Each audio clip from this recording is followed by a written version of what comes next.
Hello friends, ఎలా ఉన్నారు అందరూ? Welcome back to my channel. నేనైతే రేషన్ బియ్యం నానబెట్టాను అనమాట. ఇంకా రేషన్ బియ్యం నానబెట్టిన వాటర్తో తలకు అప్లై చేసుకుని తలస్నానం చేస్తే హెయిర్ అనేది సిల్కీగా వస్తుంది. ప్లస్ ఫేస్ వాష్ చేసుకుంటే కూడా ఫేస్ అనేది గ్లోగా కనబడుతుంది.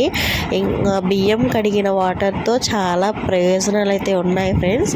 ఇంకా నాకైతే ఇక్కడ ఒక డౌట్ వచ్చింది. బియ్యం నానబెట్టిన ఒక 10 నిమిషాల తర్వాత చూస్తే పైన పెద్ద పెద్ద బియ్యం తేలుతూ ఉన్నాయి.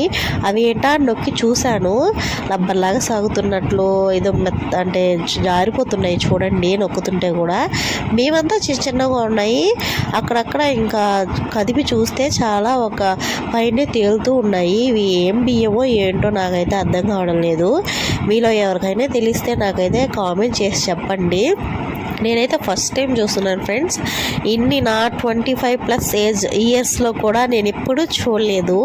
ఇదే ఫస్ట్ టైం చూడడం.